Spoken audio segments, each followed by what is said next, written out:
my presentation.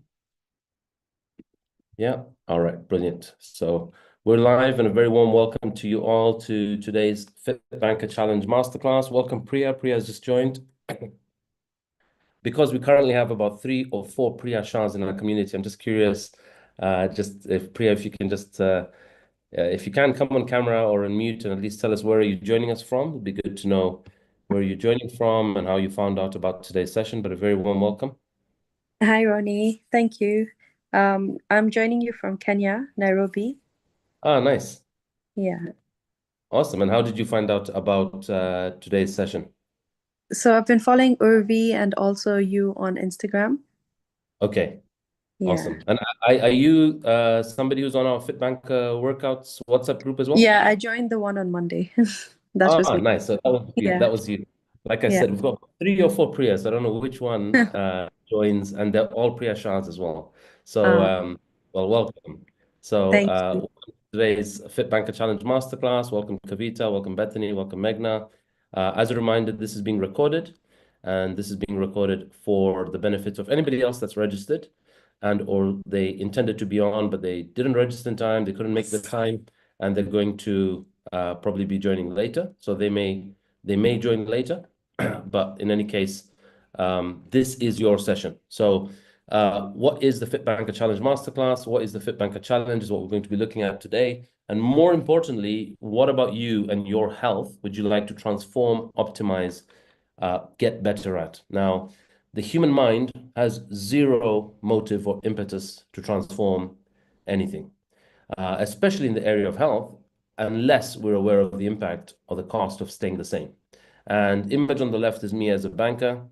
In my view, I was okay. My health was okay. I had great healthcare and coverage, and my body functioned and operated and performed fit for my role and my family, and I earned money. So I thought my health is fine. There is nothing to tend to. Post-transformation, it was about 7 months that it took me to transform, and I'll share about my transformation journey as we go through today's session. I realized how much I was tolerating, from things like regular dependency on painkillers to aching legs and heels and ankles and shin splints to a lot of inflammation and stiffness in the body to regular headaches. There was a lot through lethargy, through dozing. There was a lot that I thought was just the norm. And so today we're going to look at where anything in your area of life or health you want to draw a line under. That's very important. You call yourself out. You distinguish what's an area you're done tolerating. So we'll look at that in a minute. Now, as an organization, why do we exist? That's me and Dr. Ambika Sampath, who you guys know. FitBanker exists to empower humanity to live a life of optimal health through lifestyle education that lasts a lifetime. So we are effectively an education company. We are going to educate you on science-backed stuff around health. I come from a background in banking. My wife is a doctor, a research doctor by background, and it really is important to me that we are not a program that's just blindly delivering you instructions of what to do, and we're not giving you any woo-woo stuff where you cannot analytically understand the logic or the science behind it. So we want everything that we share is science-backed. We regularly update our content if there's new research and developments and advice around nutrition or exercise or whatever it may be. But ultimately, what we do is you can get the education, you get the information. Well, what we do is we are implementation and accountability coaches. So our accountability coaches are world class, and there are coaches that are trained or are in training. And we have various methodologies to hold people to account, to regularly show up for themselves. And they show up for themselves in various areas. We coach on health, we coach on emotional resilience, we coach on leadership, we run adventure-based retreats, and we're on a mission to transform 1 billion lives. Now, why is that important? I say that to you. We will not reach 1 billion lives on our own. We are already an organization of 70 coaches globally. And these 70 coaches are people who have done our program or part of the coaching body or are joining the new cohort, because we need leaders. We need leaders to be able to get this kind of education out there into the world. And of course, as an organization and partnerships that we form, there is also a lot of profit potential once you step into the coaching realm of our organization. So if you're not connected on Instagram, please do connect. I'm at fitbanker.co. and Ambika is at Dr.Ambika and if we're already connected, it's great to connect with you guys. But yeah, it'll be good if there's anything you see on today's session that you like or you want to share, you can tag us on Instagram, and you feel free to screenshot any slide that you think, hey, that makes sense to me, or that was inspiring, or you might just want to share with friends and family. Today I attended a masterclass and I learned something new and exciting. Now, the FITBANKER Challenge, as I said earlier, we're actually in the business of behavioral change. A lot of people say, oh yeah, this is FITBANKER, it's a fitness organization, it's a PT, it's a coach. That's all true. But truly what we're dealing with is we want to create behavioral change so that your new behavior and your new relationship to food, to exercise, and most importantly to yourself lasts beyond our existence, right? So we want you to make this ingrained into your life or lifestyle or routine. Now, while we do run, and while today I'll be talking about 90-day programs, I personally recommend about a year of working on yourself, and we'll talk about how that works. And there's an opportunity after 90 days for you to revise the program, and there's an encore program that we offer for you to work on yourself for a prolonged period to make it more sustainable and at a good, healthy rate. Now, Newton's first law, taking you to physics, states that every object, as with every human being, will remain at rest or in uniform motion in a straight line unless compelled to change its state by the action of an external force. Now, what does that mean for you and your lifestyle? So if you're living your lifestyle a certain way, the likelihood is if you're dealing with something, it's likely to continue. It may get worse, it may not get worse, right? I can't really give the prognosis of where it may wind up. But if you're clear that this is not the direction you want to be headed in, and there's a better alternate way to wake up every day with a spring in your step, with more energy, with more vibrancy, with more strength, and even do things like reverse your metabolic age, then this is what I want you to really tune into and bring your full presence and attention today. And thank you all for being on today, actually on time. And those that will join or listen to this on recording, thank you for taking the time to listen to this on recording. Now, I'll go very quickly into my story and how I kept the status quo at bay. Image on the left is me as a banker. Like I said, I thought I was okay. It's only in hindsight, right? And hindsight really gives us a lot of insight, is I was somebody that lacked confidence. I lack confidence to be able to say yes to people when they say, hey, let's go for a trek, or let's go for a swim, sign up to this bike ride, or let's do this triathlon. I would be like, yeah, but I need to train first. I thought I need to train and get fit before I can say yes to go with them for a workout to the gym. No, I need to go for the workout to the gym to get fit. I need to learn to say yes to the uncomfortable. And I lack confidence. I remember at work, one of my colleagues at lunchtime was like, hey, let's go for a run. Coming from Africa, 30-degree heats, going for a run at lunchtime is not even a thing. So to go move to London and hear people say, hey, come on, you want to go for a quick run after? I'm like, mate, who does that? Like where I come from, my mom told me you're going to vomit if you try to run after a big meal. So we have all these limiting beliefs that keep keeping us where we are. And so I depended, and to fuel myself through the day, I had these amazing energy drinks called Boost that I used to get in the UK, loads of Red Bull. There was a bar called Boost, which I thought, oh, I kept needing that Boost thing. I thought this will give me. All it was a sugar spike, an insulin spike, a sugar crash, and inflammation in the body.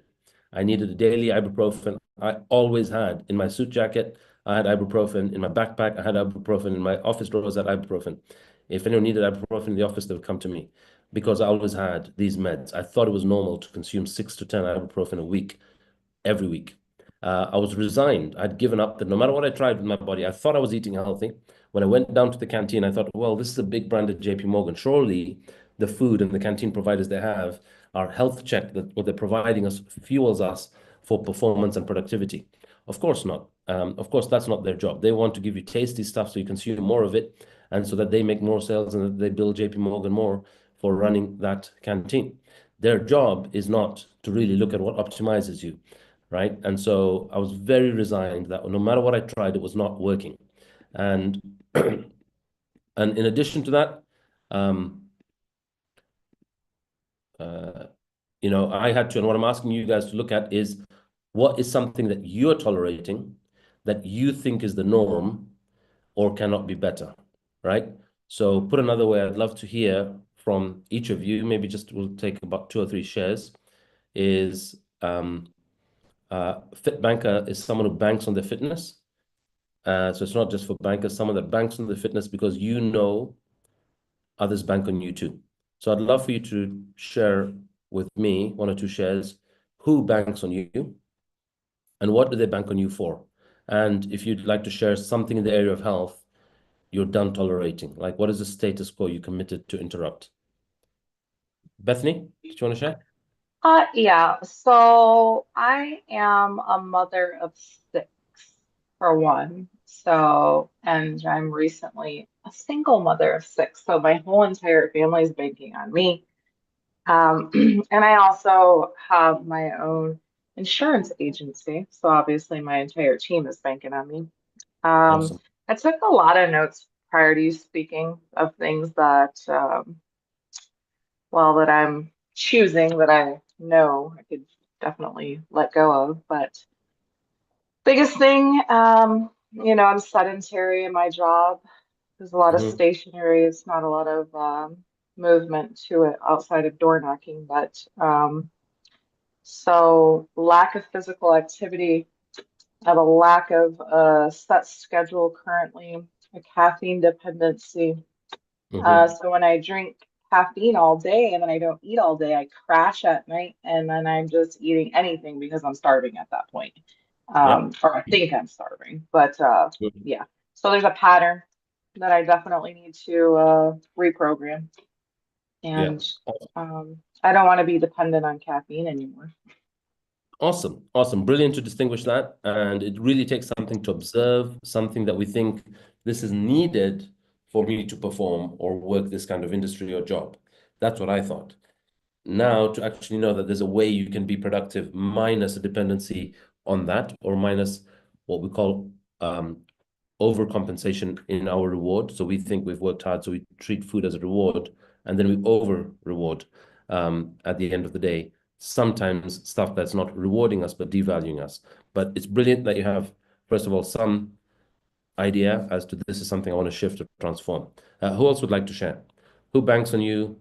What do they bank on you for? And what's something you would like to do away with that you've been tolerating? Meghna?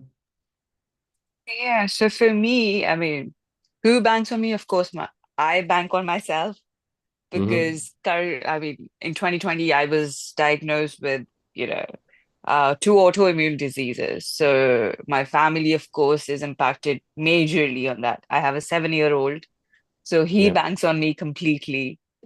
And yeah, I mean, this is something that kind of, has always put me under guilt, like, because I get inflammations and everything, like, flare-ups. Mm-hmm. So the fact that he notices it and, it just puts that guilt in my mind. And the first thing I think of is like, uh, probably putting a lot of sweet into my mouth. Mm. So that's like my coping mechanism at that point of time. So if I get inflammation or I'm going through that guilt or any emotion, so Yeah. that's something that I know that I'm doing it, Yeah. but this is something I want to tackle that I don't want to do it because I also know it does, contribute to the inflammation as well. Yeah. And yeah, so this is pretty much it. So. Awesome. Awesome. Brilliant on distinguishing that. And even as you know, like what you're talking about, the symptom called inflammation, you have Hmm. some explanation or indication as to having the sweets contributes to it. Yeah, And there might be more that contributes to it that's outside of what you don't know, right? yeah, yeah. And you don't know Actually, that you don't know it. Ronnie, when you mentioned about, having that ibuprofen there, Yeah. yeah, that is something currently I'm going through. Like I have ibuprofen everywhere around me. So even if Yeah. I feel a tinge of pain or anything, I go for it. So this is something I really want to alter my relation with. Like medication is something that kind of ekes me, but I just don't know what else to do about it. Yeah, it's amazing because you just reminded me of what it was like. One of the conversations I used to have with one of my banking colleagues is we were past paracetamol. It was just not having an effect on us. We moved on to Nurofen, and Nurofen, and you get stronger doses. And then you'd have somebody say, "Man, you got to try this one. This is codeine, and it's got this, and it's got that." And it's like there was a dependency and almost like a macho-ness of the stronger painkiller that you take. And it just came to mind right now as you shared that. And it's just ridiculous how much, and that would have an impact on things like our liver and a lot of other areas as a result of it. Welcome, Urvi Shah. Anybody else want to quickly share? Let's take one more share. Who banks on you? What do they bank on you for? And what is something in the area of health you'd like to transform? Kavita? Yeah. So I would say I have a 7-year-old daughter. I run a business with my husband. So I guess my daughter banks on us, my husband banks on me. We also like have to look after his parents, so they bank on us as well. You know, like we've got a business where the staff are banking on us as well. So that's kind of who banks on me. But I would say the one thing I want to change is I'm going to turn 45. I'm probably at the unhealthiest I've ever been. My hormones are all over the place. I do a lot of stress eating. So when, we've got a very busy life, and I tend to eat like sweet things again when I'm stressed or emotional, which I want to change. But I do try and do like a lot of walking and exercise. I'm just not sure if I'm doing it correctly. Got it. It's brilliant that you distinguish that you might be doing what you think makes the difference, but it might also not be. Because when I started to eat healthy, I would go to the canteen and anything that was fresh and had the word organic and it was vegetarian, I thought equals healthy, right? Now, sugar can be vegetarian, vegan, but it's not healthy, right? You can have a lot of pizzas that were there. I remember how the pizza stand was those fresh vegetables, fully decorated. Every day they'd do a decor set up of fresh veg in the canteen. But what you get over the vegetables is the pizza, right? There's dough with the cheese, and obviously some of the vegetables have made it on there. But you think it's fresh because your mind has seen all this fresh veg, but what you're consuming that comes and gets served over that is something else. So really brilliant that you distinguish. We say Thomas Edison, when he was discovering the light bulb, he didn't say he failed. He says, I found 1,000 ways that don't work. And you've gotten to 45, and health has been a thing where you found X number of ways that haven't worked to optimize your well-being. So that's a brilliant starting point, right? So thank you for sharing that. If you don't mind me asking, what do you do business-wise? So we're a food manufacturer. We have flour mills and spice mills, and then we deal with like beans and lentils. So I mean, the other thing that you touched on is I'm vegetarian, and I find the messages, I guess, on social media when I research it really confusing. Everything seems to contradict everyone else. Like it's just a kind of a minefield of what is actually right and what is actually healthy. Yeah, we will say that at the end of the webinar, information is everywhere, but more importantly, misinformation is everywhere. I'm vegetarian. I'm strict vegetarian. I don't eat eggs, and I never have through my whole life and my transformation. So we will unconfuse all that's confusing for you on the program. Okay. So thanks for sharing that. Okay, so the starting point, guys, if you want to cause a shift or a transformation, the starting point is really to imagine what's possible. And you've got to really be able to look at that there is a possible lifestyle to be lived that we currently aren't living. And like I said, I was at work and I hear this person going for a run, and my colleagues go on weekends and they go skiing and they go into mountains. And I come from a background where I thought you either started that as a kid or you didn't. So you either do that or you don't. And if you never did, you never will, right? So I identified as I'm either athletic adventurous or I'm academic. And because I chose at a young age I'm academic, all that part of that world switched off for me. And so people going for runs and 5K runs and 10K runs and charity walks and bike rides and triathlons as something they did on weekends, I thought that was only for PE in school. And once you're done with school, you park that. It doesn't happen again, right? So that whole world of me switched off. And so I invite you guys to visualize what this future would look like. And on our program, we work and we create a vision board where we visualize what does it look like living that healthy lifestyle. I could be doing mountains, I could be doing calisthenics, I could go for runs, I could be taking selfies of my six-pack in a mirror. I could be playing Scrabble and mind games. I could be eating healthy. So the starting point is some form of visualization.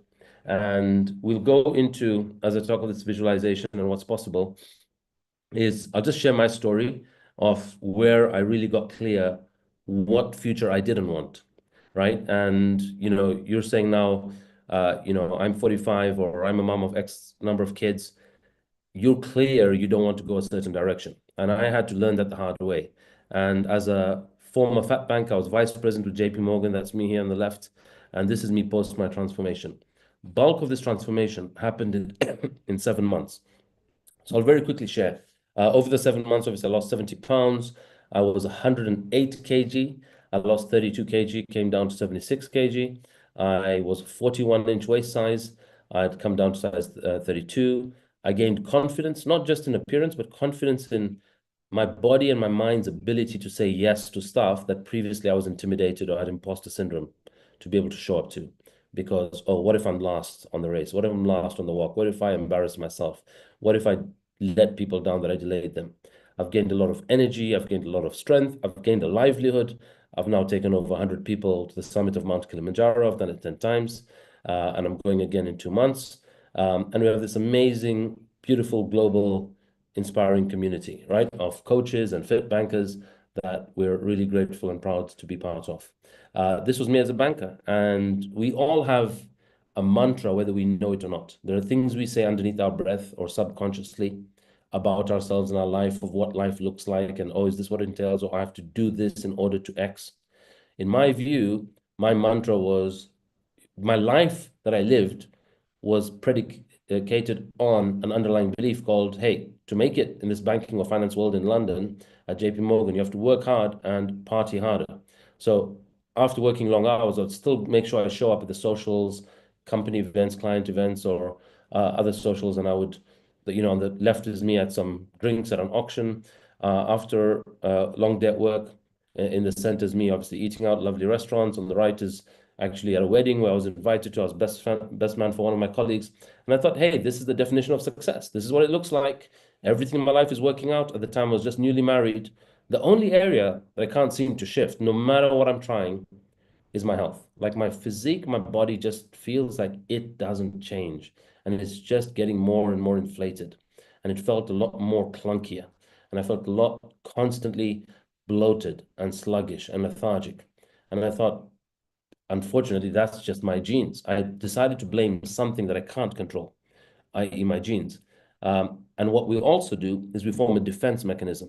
So on the left, my defense mechanism is, look, even if I work hard and have a big body, I'll still show up to the party and I'll dance. So that's me at a nightclub. In the middle, hey, I signed up to Kilimanjaro and I was 103 kg. I went up the mountain. I still got to summit. So I'm like, okay, I've got some kind of proof. I've passed my fitness test that I can go up a mountain while overweight. I'm still okay. This body works. It's kind of functional. Of course, I was battered in a lot of pain, and I dealt with weeks of recovery. And every time I did something physical, I had a lot of inflammation in my body. And on the right is me doing what I call the Daniel Craig pose coming out of a beach in New Zealand. Now, I say the Daniel Craig pose in 2013 when his film came out. Him and his blue boxer type swim shorts went viral. And I'm like, I can do the same pose and I can be okay with my body. But why do we do that? We make fun of ourselves. We use self-deprecating humor as a defense mechanism. Because if we joke about our health, if we joke about our shape, if we joke about our timeliness, if we joke about our drinking habits or other habits, if we make humor out of it, we protect ourselves from another person using that against us. And so living that so-called life of success, newly married, this was 2013, my wife and I were out in Edinburgh. It was actually my wife's birthday. And this is 9 months after we got married. We found out that exactly on her birthday was going to be the 3-month mark of our pregnancy. And I thought, wow, what perfect timing. It's your birthday. It's going to be 3 months into our pregnancy. I'm booking this holiday. We go to Edinburgh Fringe Festival. They got all these beautiful old Edinburgh castles in the background. And we have the first scan of our baby. I said, we're going to hold that scan, castles in the backdrop, performance, entertainers. The Fringe Festival is where the whole month of August, the whole of Edinburgh, every open hall and every open lawn area turns into a place for circus and performance and comedians and stand-up and play and drama. So I thought, perfect place for us to enjoy, mark the milestone of 3 months. And when it's 3 months, culturally and traditionally, we tell the world we're going to become parents. And so we go there with all that planned. And while we were there, destiny, fate, the universe had other plans. We began the onset of a miscarriage while we were there. We rushed back to the hotel room. Ambika says she's feeling pain. She goes in to the room. I come into the hotel room, very small matchbox type room and bathroom. And I just see her standing there in front of the mirror, in her hands, holding the fetus, and she's bawling her eyes out and she's choking on her tears. And it was a real crushing moment to see her in that pain. And also, I've not been able to process what on earth has just happened. And I can see this mom who's just lost a baby, where all our kind of hopes and excitement and dreams of what we're going to do with the baby thereafter. In that moment, you can't think analytically and logically around, hey, statistically, why has this happened? It happens this, or what happens to pregnancy, or what's the cause? The first thing I went to was to blame myself. I look at her in the mirror and she's lean, she's fit, she's tall, she's not had any health issues, and I'm overweight. So I thought this has got to do with me. This is my male health. My reproductive health is not good enough, and therefore we weren't able to have a healthy pregnancy, and we've lost the baby. I start to stress from it. I got these heart palpitations. It carried on the whole day, carried on through the night. And the next day on our way back to London, I wind up in hospital. And I'm lying there in a hospital bed. They've taken blood samples. They're testing to see if there's been a stroke or a heart attack. They've done an ECG test on me. You can see they've got patches on my leg there, on my chest, on my arms. That patch is attached to me, to the ECG machine. And they're waiting for the next test. And they're waiting for the next doctor's visit. And we're waiting for the next nurse or doctor to tell us what has happened, what have they found, what next. It's now 2 in the morning. And on the side, on that blue chair, Ambika sat there. And I see her about 2 a.m. She's dozing off and she almost falls off the chair. And I'm like, Ambi, can you please just go home? We went Chelsea and Westminster Hospital. Our home was around the corner. I'm like, just go home, sleep in a proper bed. Come back tomorrow. I'm sure everything will be okay. And she just snapped at me. She goes, there's no way I'm waking up tomorrow having lost another one. And that was the first time the context of how I take care of myself and what I do and what I eat and how I live my life flipped from my perspective about me to actually other people bank on me. There's a lady who's lost her baby, and now her only other family member could be 30 minutes away from also passing away in a hospital bed. And it really hit me how selfish my view of my health has been. And I got in that moment, look, we've lost our baby, but this is going to be the beginning of me taking ownership and responsibility of my health. Whatever that nurse knows that's come to see me, whatever that doctor knows, whatever PT in the gym knows, it's not rocket science. I can crack the code. And I'm going to learn and research nutrition and fat loss and muscle gain and Ayurveda, and I'll discover everything that's needed to work on transforming my health. And I started to research and read and implement it. And after I lost about 15, 16 kg, I go online and I see some guys doing this body transformation competition. They say, submit your before photos on the Facebook page. I put that photo on the left. 90 days later, I get a six-pack. And I'm like, damn, I really pushed. And it went a bit viral on social media. A lot of their followers reached out to me. What did you do? How did you train? What did you eat? Can I eat this? How about this roti? How about this ingredient? I thought, wow, the world really needs guidance. Like you said, there's a lot of confusion out there. And they kept asking me all these questions. Can I have this? Can I have that? Can I eat this? And as I'm giving them all this advice, the same people would come back 2 or 3 weeks later. I said, it's not the information they need. They need handholding. They need implementation and accountability. They need an opportunity to recheck in. And that led to the birth of FITBANKER. So May 2015, we launched FITBANKER. June 2015 was our first program. Talking of which, this May is our 10-year anniversary, and we have an adventure-based retreat out here in Zambia, which you're all invited to. Details on our website if you would like to join. But since we launched, some of the first people that signed up were doctors. And I was surprised. On the top left is a GP from San Francisco. In the bottom left are 2 urologists who've joined from Florida. And very well-known doctors, like the guys at the bottom left that come to London for a TEDx talk. I met them after the TEDx talk, and they were like, hey, we're doctors, and we talk about men's health awareness, this, that, the other. But the image on the left, they didn't look like ambassadors, or they didn't embody health. They heard about what I do. They saw my before photos. They signed up to the program. The guy on the left lost 53 pounds. The guy on the right lost 36 pounds. In the top right is Ellie. Ellie says, hey, she met us, joined us on a trek. She says, I'm going to do your program and I'm going to become an actress. I said, go for it, Ellie. You should do it. She joins the program. She loses 11.3 kg. She continues beyond the first program. She goes on to 20 kg lost. And then she indeed goes to pursue acting. And she acts in theater and musicals. And then she's now become a screenplay writer. Very recently, about probably a year and a half now, she's become a mom. But she's an example of what's possible for you after you're after. And I invite each of you to think, as I share these stories, what's possible for you after your after photo, because this is not something we're doing just to get to an after photo. This is something we want that alters the trajectory of the rest of your life. In the top center is a lady called Simran. Simran was about 100 and I think she was 113 kg. She did a program. She ended up losing 15.8 kg in her first challenge. She then signs up to Kilimanjaro while still overweight, one of the largest in the team. She loses a further 5 kg in preparation for Kilimanjaro, and the hardest feat she's ever done, but she gets to summit. She then went on to lose even more, another 10 kg beyond that transformation. And again, her most recently has become a mom. In the bottom right corner, this amazing rock star who we actually have live on screen today is Urvi Shah. Urvi joined while she was breastfeeding a second born baby who was 8 months old. About a week or two into her transformation, she's thrown a curveball in life, which any ordinary human being would have said, okay, I've got a lot to deal with. I can't do my health now. Let me head out. She basically, her mom had a fit.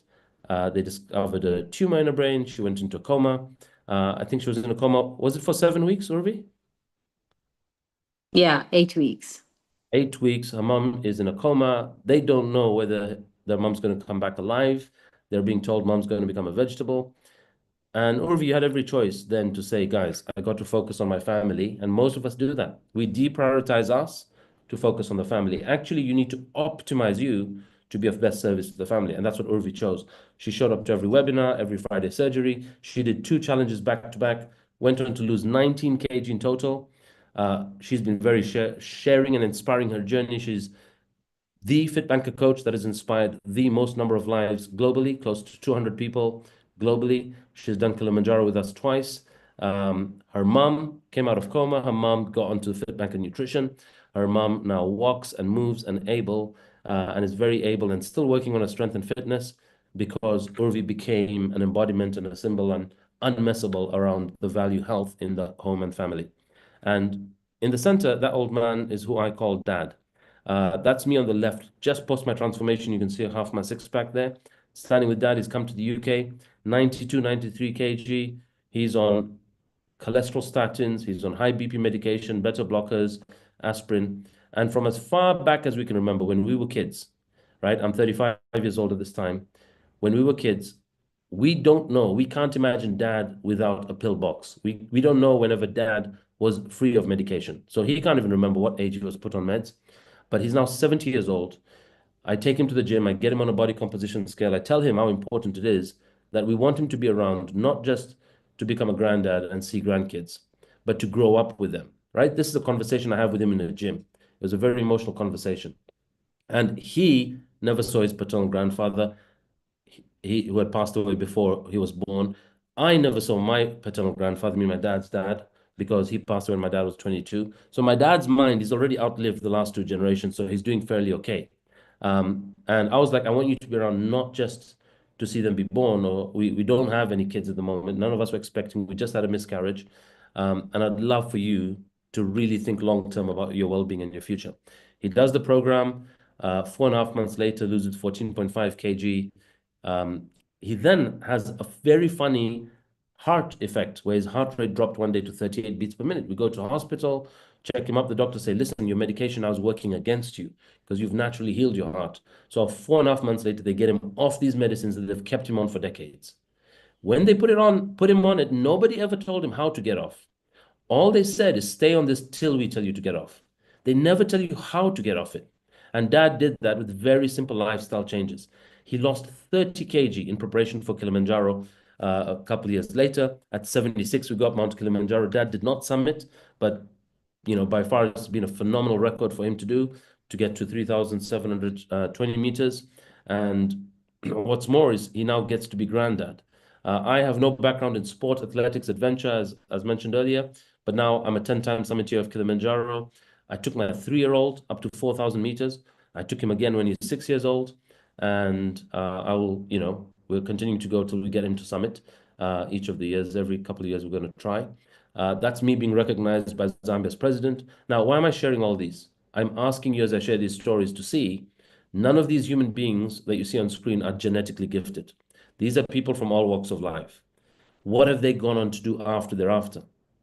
And I invite you guys to consider that you might probably not have any idea of what's possible after you're after. I shared earlier about Dad's physical transformation. Yes, physically, that's great. He's put on about 3 or 4 kg since then, since his leanest, but still 25 kg off his heaviest and still off medication for 9 years. We just had his 80th birthday last month, right? And I don't think Dad would be around, honestly. And a conversation I had with him in a gym after we've had a miscarriage, and none of us kids have kids or are expecting, for him to go on taking on his health to then become a granddad. Now we have 2 boys. He just had my younger brother has another kid who's now a grandfather of 3. We, as fate would have it, we've somehow moved to Zambia over this period. He's literally growing up with his kids. The stuff I said in the gym, I would love for you to do school pickups with them, drop them off, let them get your sense of humor, let them play Scrabble with you, let them learn with you. He's doing that now. That reality has come to fruition, right? And that would not have been possible had he not just taken ownership of his health and his well-being. Now, one of the first things we do on this program is we clarify what optimal health is. Most people, if you ask them, what are you doing for your health, will tell me what they're exercising or eating. Most people think it's about physical activity and nutrition. Those are very important, but those 2 done really well will make no difference if you disregard the other 4 pillars. And the other 4 pillars are, so physical activity and nutrition. The 3rd pillar is sleep. The 4th pillar is mind-body connection, how your thought can impact emotion. Emotion creates a hormonal response, which means your biology shifts. Your hormonal response converts to your physiology. Like you could be performing, a lot of you could be performing and creating results in life on cortisol. And cortisol is a great environment for fat storage and fat accumulation. So there are practices we do in our Healthy Relationships program and our mind-body connection program to start to regulate the parasympathetic nervous system, to start to make it easier for the body to shift and transform at a physical level. Social connection. What is the role of people around you? Community around you? How can you leverage social connection to support you in your transformation journey? And the 6th pillar is what you do on a daily basis. You might be in a business because you inherited that business. You might be in a job because you studied in that and now you have a certificate and a qualification. So you think you're stuck in that job, like I was in banking. And I was doing very well in banking. And I had every reason to keep pushing to the top tiers in C-level, to get to C-level in banking. But that would have been a beautiful golden prison, and my health would have completely tanked, right? Now, I aced that career. I didn't think it was stressful, but it was not a match for what I call my nature. Now, when we say, is what you're doing a match for your nature? In Sanskrit, we have a word called swabhav, which means, is what you're doing a match for your nature? And is it fulfilling on your purpose, your dharma? So because I'm a people person, because I love the outdoors, because I love speaking on stage, because I'm creative, doing anything in that realm will not feel like a job or stressful. But for me to do an analytical role, sat in a cubicle, working in banking, working with numbers and Excel sheets, which I did well, but because it's not my nature, the only way I produced results was by working longer hours and working harder and some form of resistance, which means I commanded my body to produce cortisol to be able to do that. Now, we're not saying all of you have to quit your job to work on optimizing your health. Some of you may, and many who've done our program, quit their job or change career because they see it serves their well-being. But you might find that there are tasks and roles within your existing company that are more natural to you that you should focus more on. And there are tasks and roles within your daily routine and company that don't serve you. And the first thing is to get your why. What is your reason for existence? What is your purpose? And if your why is real and alive for you daily, like I exist to empower humanity to discover their optimal health, everything I say yes to do in the day, I've just come from football coaching. This is my coach top from football for kids. Whatever I say yes to is a contribution to my bigger game in life. It becomes joy for me. It's fun and play for me. And if that is alive and real for you, it's just common sense that I have to take care of the vessel or vehicle that needs to go and perform and deliver on my dharma and my swabhav.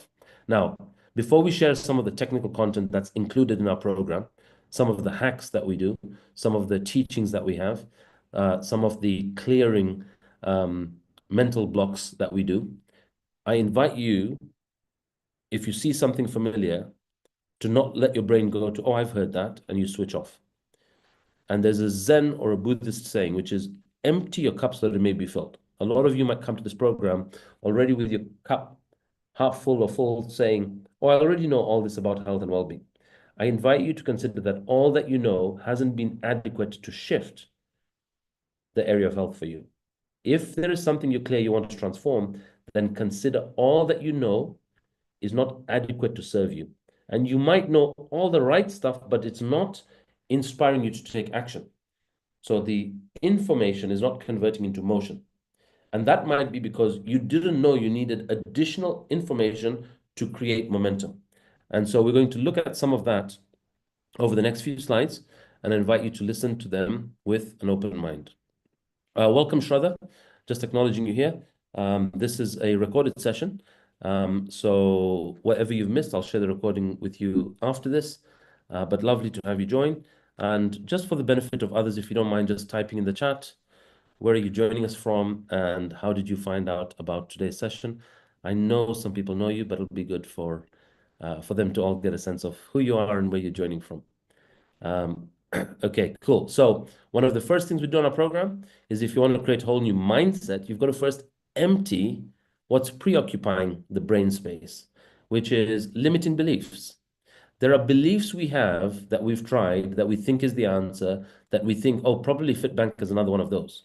So some of the things people have tried and they come here thinking, oh, I thought it was one of these is, hey, I've done this diet, I've done that diet. It's what we call fad or yo-yo diets. Or there's some form of starving or suppression that's unenjoyable. And if you're doing something unenjoyable, you will actually release stress hormones. Like if you're avoiding food and not understanding the science why, if you're not eating something that you love because you've not worked on rewiring your relationship to food, it will be unenjoyable, which is a stress state. Some people think, hey, I can eat what I want, like I did in JP Morgan. Monday to Friday, I'm going to eat out, party out, drink, entertain clients or staff or whatever it is. But come weekend, I'm going to go for a 5K walk. Then from a 5K walk, I needed to do a 7K walk because my weight was not shifting. Then I needed to do an 8K. Then I needed to do a 10K run. Then I started running, and I could never run 10K, by the way, for a very long time. So it would be a stop and start. So we're talking about something that would take me 2.5 hours to complete on a weekend, and then 3 hours to complete. And all I would get is I'd come back with my knee braces on and painkillers and muscle rubs. And I thought I just needed to exercise more to burn it off. But that also is not true. That also wasn't the answer. The third thing is a resigned view, which is when people ask me, Ronnie, what are you doing about your health? I'd say, mate, you have no idea. JP Morgan have this amazing insurance policy. If I lose a toe at work, I get about $1 million. If I die, my family gets X million bucks from me. If I get sick in any part of the world, they fly me out to any healthcare service provider that I want. I thought taking care of your health meant you need an insurance policy.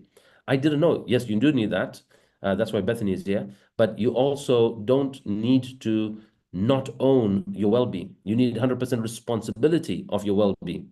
And I realized that I had no sense of ownership, that it was my job to take care of my health. I thought, so long I've got a doctor on standby and I can afford it, that's called my healthcare sorted. Completely resigned view. Now, other than removing the mental blockers, we also want to remove another thing from your body.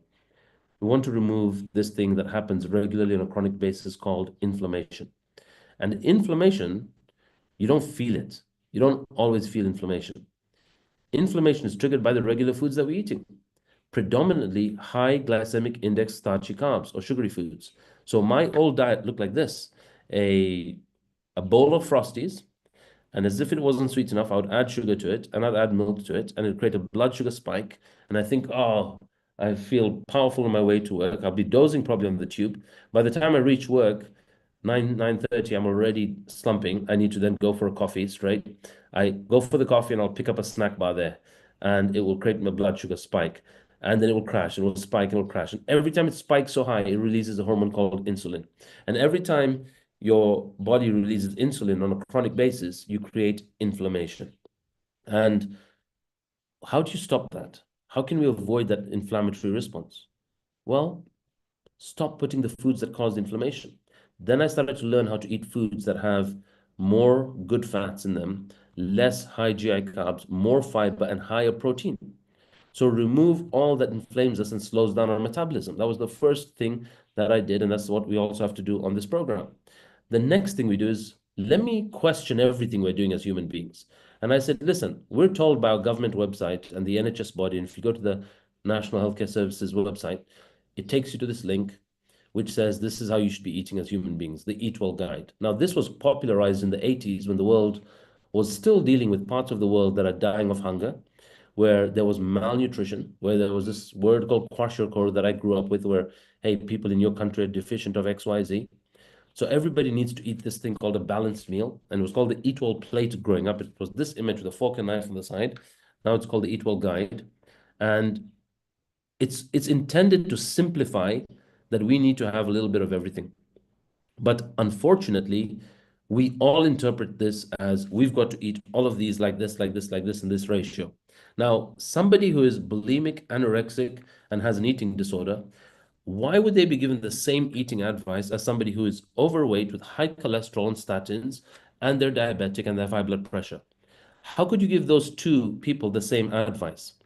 That's why you've all got to understand that it's not true that you should have X amount of starchy carbs, X amount of dairy, X amount of meat, pulses, lentils, fish, X amount of veg and fruit. Occasionally outside the plate, there are the cheeky snacks in the bottom left. In the top right corner, it's telling us to have 6 to 8 glasses of water. And the only distinction it's making is by gender. In the bottom right, it says females, 2,000 calories, males, 2,500 calories. Why would a 4-foot female and a 6-foot female have the same calorific advice? Why would a man who's 5 foot and a man that is 7 foot have the same calorific advice? Why would somebody who sits in an office with a sedentary job and somebody who works as a bricklayer have the same advice of calories just by their gender? Completely doesn't make sense. And so what FitBanker says is you're all unique. And you need to understand you. You need to understand your lifestyle. How much of it is sedentary? How much of it is physical strain? But how much of it, more importantly, is emotional and mental stress? You need to understand what's called your body types. And we give you a link to calculate and figure out what's your body type according to Ayurveda and Western science. We teach you functional eating. We teach you to understand that for your daily requirements and routine, this is the amount of carbs you need, this is the amount of fat you need, this is the amount of protein you need. We also tell you that 2 of you might both be weighing 80 kg, but of that 80 kg, one could be healthy and one could be unhealthy. Why? Because one could be 80 kg with more muscle and less fat, and the other one could have more fat but less muscle. So we can now, something available today that was not available 1 generation ago, is we have body composition scales, which is you stand on them and tells you how much of your body is fat, how much of it is visceral fat, how much of it is muscle mass, how much of it is bone density. We now have access to these scales everywhere, right? Whether you're joining from Kenya, Zambia, UK, US, India, these scales are now everywhere. And we don't just work on the physical, the multiple muscle groups we work on is we work on also building your emotional muscle, your mental muscle, and your spiritual muscle. So FitBank is quite a holistic program, and it's unique and tailored in understanding how to apply the education and the resource and tools to you. One of the other limiting beliefs I had is, this is me and my fiance at the time, Ambika. This is our engagement drinks in London. We finished a day at work. We've gone out for a big Italian meal, and then we've come to this club and we're partying and enjoying my favorite spiced rum and coke. And I remember Ambika could eat more than me and she could drink more than me. And then she had energy to bhangra and dance the night away. And I was so clear, life is so goddamn unfair. She comes from an army family. We come from a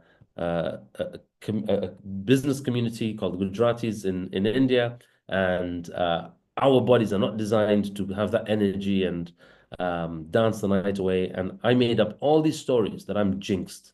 Life is unfair. She's got one of those lucky bodies and lucky genes, and I've got bad genes. And so I would blame my dad. It's my dad's fault.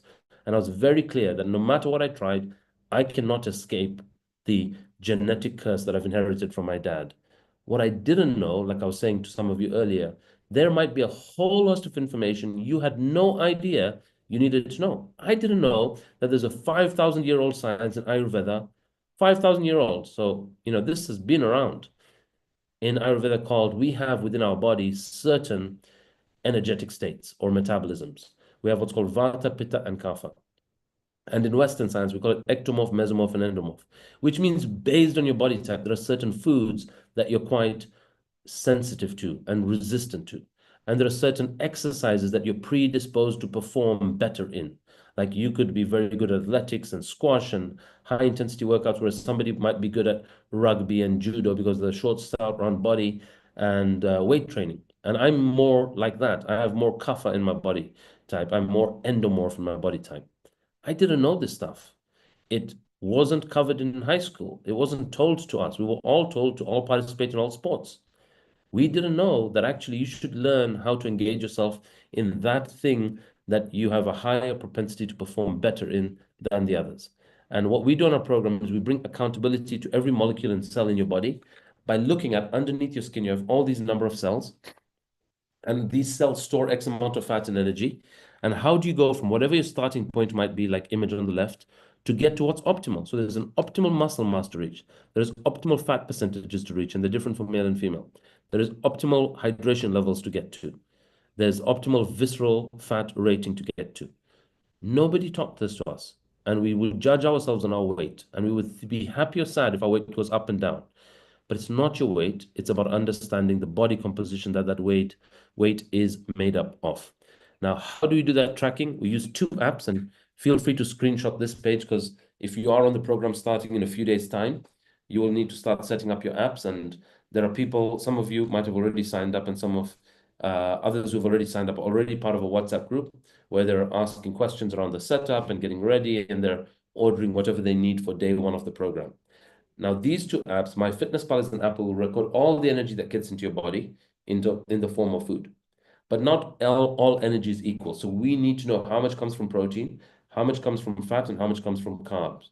So as you record your foods, it will tell you, hey, that slice of this has X amount of carbs, X amount of protein. That fruit has X amount of carbs and 0 protein. That nut has X amount of protein and fat and no carbs. And then you start to learn a little bit about foods. Your goal at the start of the program is to get 30% of your calories coming from protein. So you can adjust this setting when you set it up. 30% come from fat, and 40% come from carbohydrates. And Runkeeper is an app which you sync into it, where you record your activity, your walks, your workouts, your swims. And when you sync the 2, we will be able to calculate, or you will be able to calculate, whether you created a calorie deficit or a surplus. So this is an image of MyFitnessPal. It shows that somebody has a goal to have 1,700 calories. They've consumed of that 1,109. They have increased their allowance by going for a workout and doing 273 calorie burn. They still have 864 calories to consume if they want to stay the same. But if you want to lose fat, you don't want to eat that up. You want to create a deficit. Now, how do you lose 1 pound of fat? The answer to lose 1 pound of fat is 3,500 calorie deficit, which is in the top right corner. I didn't know this. I had no idea, like, what I eat, how many calories are there, what's calories, what's kilojoules. I didn't know all this stuff. I just ate based on how I felt. When I'm full, I stopped, right? I ate what everybody around me ate. I ate what I loved the taste of. Now we teach you how to learn food numerically and functionally, that you need to eat what's matching your expenditure and function needs of the day. So we teach you this by macro tracking everything that you consume. We teach you how to create a deficit. So to lose a pound of fat, 3,500 calorie deficit in 1 day is very hard work. Unless you're joining me on Kilimanjaro this June, it will be very hard to do it in a day. But what we recommend on the program is you aim for 3,500 calorie deficit across a week 500 calories per day deficit. If your goal is fat loss, some people, not everybody wants to lose fat. Some people are on our program to bulk up and add more muscle, and they're already very lean and they have a hyper metabolism. So we also coach people on how to do that. But if you want to lose fat, we're aiming for the deficit. Secondly, all of us were gifted with this amazing feature in our body. We were just never told or taught how to activate it. It's called thermogenesis. Thermo means heat and genesis means the source of the origin, the ability to generate. You have the ability to release stored energy, stored heat energy in your body. And it stores in our fat cells. And you can trigger the release of that heat energy by triggering the thermogenesis. Now, how do you trigger thermogenesis? Many of you have been going to the gym. Many of you walk regularly. But you find you've been doing that for years. It's not making a difference. Or you've plateaued. That's because you're missing three things. The fitter you get, the fitter your cardiovascular system gets. The fitter that gets, the harder it is to now trigger thermogenesis. So we teach you how to trigger very quickly three things. How do you push your workout to get to a level of breathlessness? So your breath rate needs to be pushed up. Number two, how do you break sweat? How do you raise the body temperature, right? And number three, because when you raise the body temperature, even by a degree, we start to trigger our metabolism to be elevated and trigger thermogenesis. And the third thing is how do you raise your heart rate? And there's a range of optimal fat burning, which is getting your heart rate between 60 to 90% of your max heart rate. When I was told this, I didn't even know, what do you mean max heart rate? What's my max heart rate? How would I know what it is? And there's a calculation, which is in the bottom right corner, which is 220 minus your age. That's a rough calculation of how to know your max heart rate. And 60% of that number, up to 90%, is the range we want to be training in. I didn't know this stuff. So you could be training for years and doing so ineffectively. Or you could be training for months and do it so effectively, because what I achieved in 7 months on this program, I couldn't achieve in 17 years prior to that, right? I was continually on a decline, going the wrong direction. And so this is an example of a 7-minute HIIT workout. So it just takes 7 minutes to trigger thermogenesis. But we recommend longer workouts, 30 to 45-minute workouts. And we do free workouts. So if you go on Facebook after this, search for this group called FITBANKER Transforming a Billion Lives. And there are free live workouts. We've been running them now. We've just crossed the 5-year mark. 23rd March 2020, and during lockdown, we started to do free workouts on Zoom. Guess what? Lockdown ended, and we thought, you know what? We want to continue giving to community. So these are free workouts we've been running. You can join the WhatsApp group. So if you know anybody here or we've invited you to the masterclass, ask them for the link to the WhatsApp group where we get daily updates on the free workouts. And you can join them live on Zoom. You'll see the schedule in the display image, or you can do them on catch up on this group where we live stream them too. Now, lastly, how do you reinforce habit? We reinforce it by sharing. And a lot of us are very hesitant to share because we're concerned about what other people will think. In fact, that's what drives human pattern and behavior. This famous sociologist, Charles Horton Cooley, says, I'm not who you think I am. I'm not even who I think I am. I am who I think you think I am. So most of us, we operate inside of a perception of what we think society's expectation of us is. Hey, you're a mom, you should behave this way. Hey, you're a banker, you should behave this way. Hey, you're a lawyer, you should be doing this. Hey, you're a dentist, you should or shouldn't do that. And we are in a trap of not interrupting our lifestyle or stepping into something new. Now, one way to create something new is to start to project to the world what you now value and now stand for. So earlier at the start of the program, I shared some images of people from around the world who have done the program and the results they caused. I shared about a doctor, urologist, who lost 53 pounds. This is him.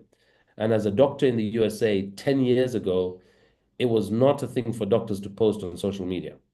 In fact, their job might have been at risk. In fact, a lot of doctors get researched and Googled before a patient comes to see them.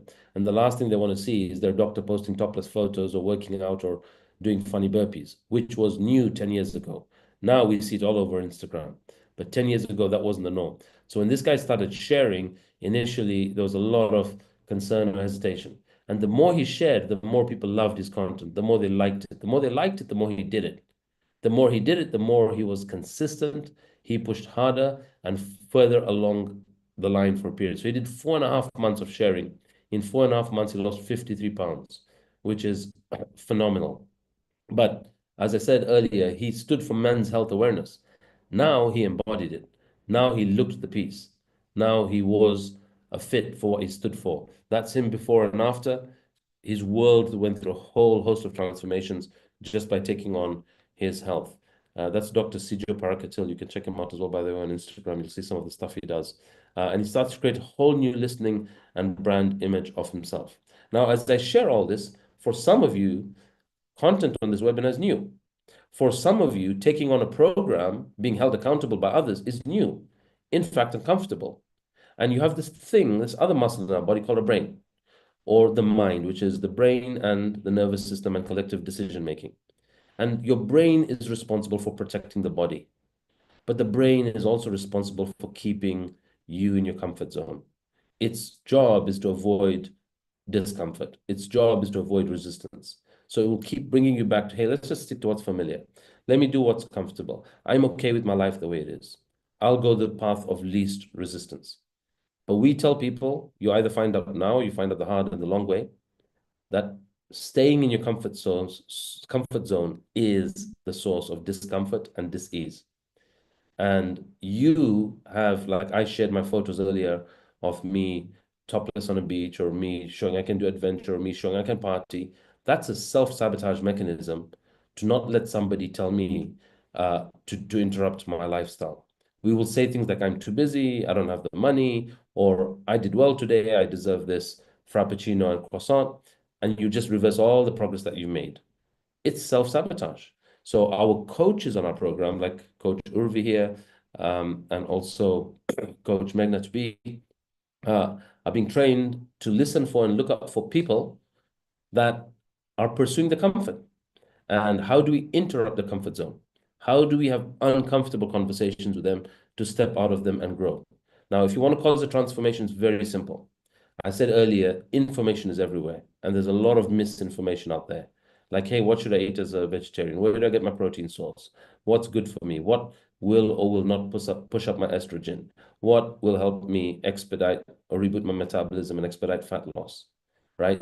Implementation is what makes the difference. Now, how do you cause that shift? First step is you commit, you take action, you sign up to the program, right? We're days away from this, and we're running a promo at the moment, which is ending in a few days, or the last few packs remain. Once they're gone, it's gone, and then there's the next promo available. But put yourself, we're all a function of the people we surround ourselves with. Put yourself in a new, inspiring and empowering environment, a new, inspiring and empowering community, like the FITBANKER family, and we're inviting you to join the family. That is going to influence you more than anything around what you will do on a daily or weekly basis in terms of your habits. And all you have to do is just show up weekly or whenever there is a call or a meeting or a webinar, because that environment starts to transform your frequency of vibration, right? Aristotle, the philosopher, says, we are what we repeatedly do. Excellence then is not an act. It's not a one-off thing you pull off. It's a habit. How do you form habit? That's what we're in the business in. That's what we've been doing for 10 years. That's what we are world-class experts at. And we've caused phenomenal results, worked with close to 1,500 people, got many people off medication, women struggling with fertility, to transform that.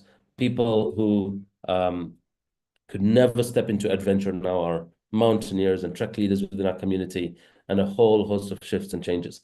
And people in business making a lot more money, like our friend on here, Urvi Shah, who's started with the health and has transformed a lot other parts of the world. Hopefully, Urvi will be on to say a few words at the end. But what happens when you sign up 10 webinars just like this? You'll do a body type assessment to understand what's your body type according to Ayurveda and Western science. What meal plans do you need? We'll give you the relevant meal plans. And they're like a guideline, and you can mix and match and vary between them. But your meal plan combined with MyFitnessPal is how you know how to get those number of carbs, that protein, and that fat. We give you training programs on PDF that you can use in the gym or outdoors, or at home. And at home, like I said, we've been running these free workouts. We do 5 workouts a week. We have 1 yoga session, 1 Pilates session, 1 HIIT session, 2 strength and conditioning workouts a week. I run 2 of them on Monday and Thursday. Once you join the Facebook group, the WhatsApp group, then you can be kept up to date with the next workouts and the times and so on, and the link to join. Once you sign up to the program, you're part of a closed community, a private group just for signed up participants and alumni. It's called FITBANKER Campus. So you'll only be sent that link to join once you've signed up to the program. On the program, you're also part of a mini team. You have a coach and a community. So you have a group coach and a WhatsApp group. Every Friday, we have live calls. They're called surgeries. And you get to work with me directly, one-to-one, ask any of your questions, get one-to-one coaching. Sometimes you'll be called out on your BS because sometimes that's what we need, a pattern interrupt to how we're repetitively doing something, and we need to draw a line under that. Now, you can sign up at fitbanker.com go. If you think about what you would pay for a 1-hour consultation to a nutritionist, maybe $100, maybe $150. If you got 10 of them, you'd probably spend $1,000 for that program. If you were to get a nutritionist to provide you with meal plans, a really good one, $300 to $400. If you worked with somebody quite professional, training programs are working with a PT per session. You can definitely still work with the PT per session. I know you'll pay something between $50 to $100 if you work with a really good PT, or you could join our live workouts that we offer 5 a week. Now, what would you spend for that each week? If you looked at what you'd spend a week, I've already said these are $100 each. If you spend 200 to 300 pounds a week over 13 weeks, which is the duration of our program, you'll easily spend 2.5 to 3 grand if you were to do this on your own. What we get to do, and the benefit of a group coaching program, is the whole program, just going to very quickly go to that, is the whole program is under $100 a week. So full price is $1,299. And there's the early bird running for $697. But we have the last few mega early bird packs because a number of people have signed up. There are only 10. I believe only 10 that we offer on this program. I'll check exactly. Of first-time people to do the FitBanker Challenge, and that is at $497. And the program starts on 14th April. But like we say, if you do it by design, the program lasts a lifetime. If you make these habits incorporated into your subconscious and almost your unconscious, so that you just do it by design on auto drive. Now you can sign up at fitbanker.com go. You will see the mega early bird tickets there for $497. And the program is literally now, 15 days away, right? So 15 days away is the Sunday before the challenge starts. You want to be on earlier because you want to get all your setup done. And I'm going to share very quickly some of what's possible through the program. What we're committed to is optimizing your well-being. This is Manisha Desai. She's a participant who joined from the US. She's a phlebotomist working in a medical center in the lab. And she has gone for the last 2 checkups and been told she is pre-diabetic. Her HbA1c and blood sugar levels are high. And she has a young 3-year-old kid. And the doctor tells her, unfortunately, if you continue this way, you will not be around for your kid's 10th birthday. And that really hit her. And she had to hear that. And she got told, you have, in 1 month's time, we've got to do your review. And if, again, the bloods are the same, you're formally labeled type 2 diabetes. She signs up to the program, very concerned about the price, very concerned about her increasing medical bills. Within a month, and post the program, she lost 14.5 kg. But in the first month, just by removing the inflammatory foods and the foods we say to avoid, there was nothing there to spike up her blood sugar. She went for a test. The doctor said, hang on, there must be some error in the blood sample. We've got to do this again. She's the phlebotomist in the lab. They test her again, and they say, no, you're not pre-diabetic. We've given you the all clear. You're not going to be diabetic.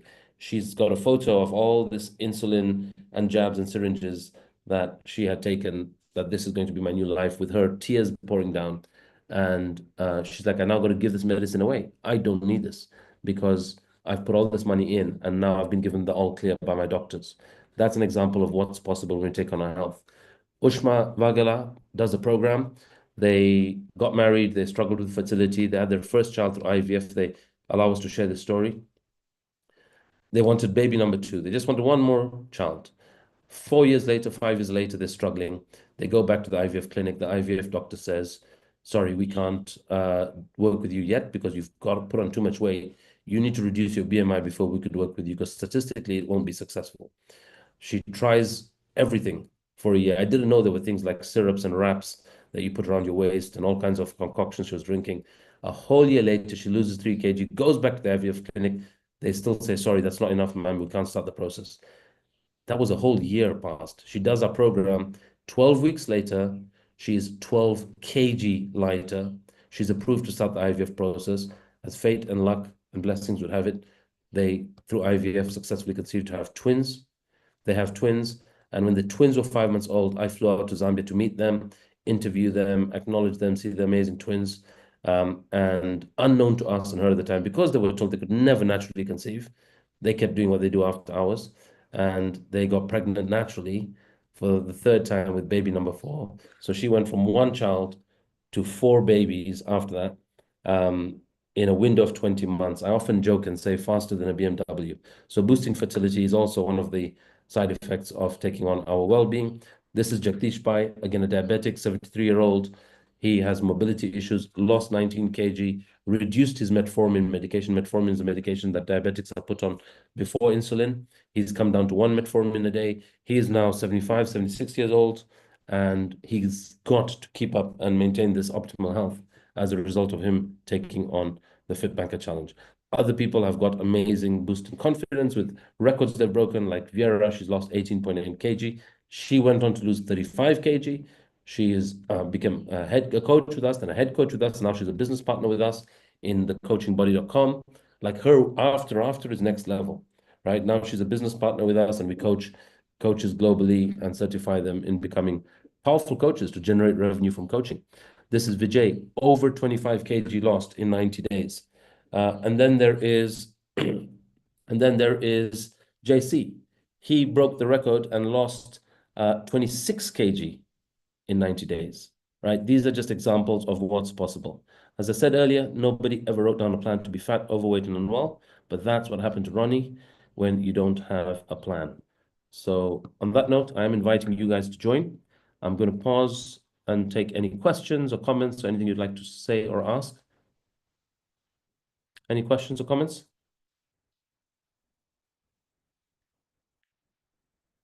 Yeah, I just paid. I just joined. Whoop, whoop. Come on, Bethany. Welcome, welcome, welcome, welcome. So Thank awesome to you. join. And well done, because you've scooped obviously one of the mega early bird packs that remain. So well done, and excited to have you on, and looking forward. Just 15 days to go. But yeah, you'll soon be added to the WhatsApp group, and really looking forward to you joining the FITBanker community on this side. Anybody else? I just want to say, any Kenyans on? If you do need an M-Pesa option, let me know. Who's based in Kenya here? Kavita, are you in Kenya? No, I'm in the UK. Okay, you're in the UK. All right, cool. Yeah. Priya? Yeah.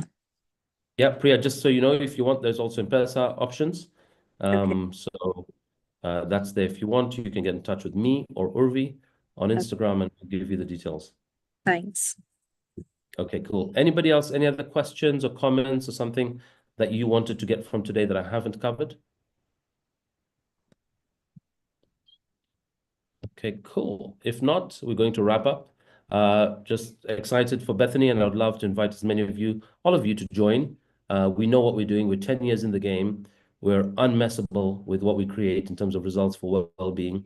And this will be an opening for multiple other avenues for each of you in life, right? Whether it's being a coach, whether it's discovering your purpose, whether it's boosting your own business because your self-worth and value shifts, you will begin to see some of the amazing breakthroughs that happen on the program. I want to leave you with this quote, which really inspired me in hindsight and allowed me to give myself a pat on the back for taking on my well-being on when I did, and when I was historically very scarcity-minded and transactional and conservative. And this is a beautiful quote. When Dalai Lama, when asked what surprised him most, said, "Man, because he sacrifices his health in order to make money." And that's exactly what I was doing in the banking world. Then he sacrifices money, and I was ready to pay anything when I was lying in that hospital bed to be back out running an optimal and be around for the foreseeable future. Then he sacrifices money to recuperate his health, and then he is so anxious about the future that he does not enjoy the present. The result being that he does not live in the present or the future. He lives as if he's never going to die, and then dies having never really lived. So on that note, it's a wrap. I want to thank you all for being here today. And if anything, please connect with us on Instagram or whoever invited you to today's session. You can follow up with them, let them know how it was for you. And I would love for you to join the program. So please, don't miss out. Take advantage of the promo that we have running before it's over. Last few packs remaining. All right. Thanks all, and bye for now. Bye, guys.